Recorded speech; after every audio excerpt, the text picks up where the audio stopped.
Katakan bahwa wayang haram dan harus dimusnahkan.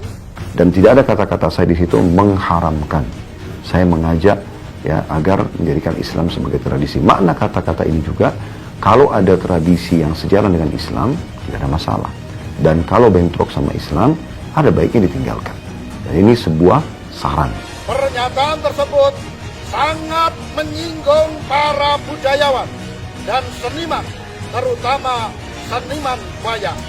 Potongan yang ketiga teman-teman sekalian sangat berhubungan dengan jawaban saya terhadap potongan yang kedua tadi, yaitu dimusnahkan. Jadi kalau ada orang yang memang taubat, misalnya di sini dia seorang dalang, kalau dia sudah taubat dan dia tidak mau lagi melakukan itu, maka mau diapakan wayang-wayang ini? Saya katakan untuk dia secara individu dimusnahkan. Sebatas itu.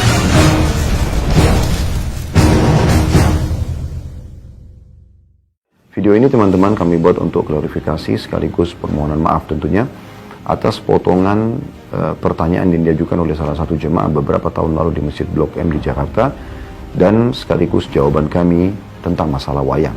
Saya akan coba klarifikasi jawaban kami, saya coba bagi menjadi 3 bagian, saudaraku, seiman dan juga sebangsa dan setanah air. Yang pertama adalah lingkupnya adalah pengajian kami dan jawaban seorang dai muslim kepada penanya muslim. Itu dulu batasannya. Dan saya pada saat ditanyakan masalah wayang, saya mengatakan alangkah baiknya dan kami sarankan agar menjadikan Islam sebagai tradisi, jangan menjadikan tradisi sebagai Islam. Saya orang Jawa dan saya suka pewayangan. Apakah wayang dilarang? Bagaimana taubat profesi dalang?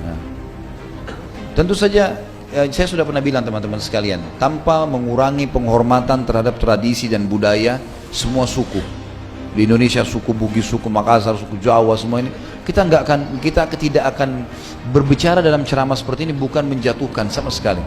Tapi kita sudah harus tahu dan sadar kalau kita Muslim, dan Muslim ini dipandu oleh agama. Makanya saya bilang caranya adalah harusnya Islam dijadikan tradisi dan budaya. Jangan kita balik. Jangan budaya diislamkan, susah. Mengislamkan budaya ini repot, karena budaya banyak sekali. Gitu. Standar yang mana yang harus dipegangi? Berarti nanti akan ada ciri khasnya sendiri. Di Indonesia ada Islamnya sendiri, di Amerika ada sendiri Islamnya. Jadi ini jadi masalah. Padahal sebenarnya Allah tidak menginginkan itu.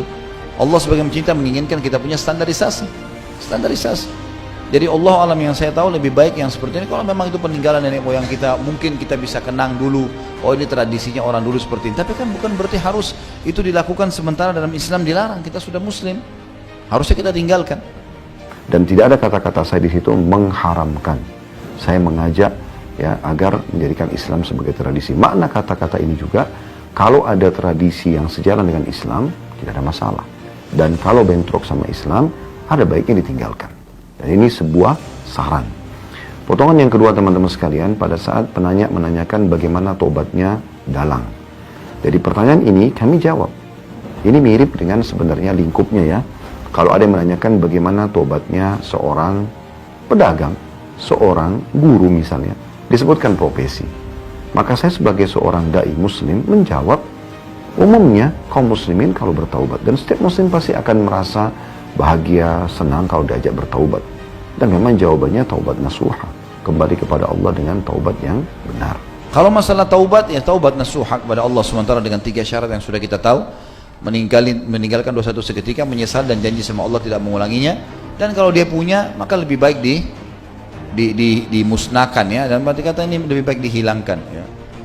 Saya merasa mungkin memang perlu kita pertemukan juga hal-hal seperti ini dengan ilmu pengetahuan lah sekarang. Artinya bukan kita mau menghapus 100% masalah kebiasaan dan tradisi, tapi kalau tidak cocok dengan agama, wajar kalau kita tinggalkan. Atau mungkin ada teknologi canggih yang lebih baik. Seperti orang sekarang sudah biasa tampil di panggung, bercerita, gitu kan. Maka dengan wayang-wayang ini sebenarnya sudah bisa tergantikan dengan manusia yang sudah jelas-jelas nyata gitu.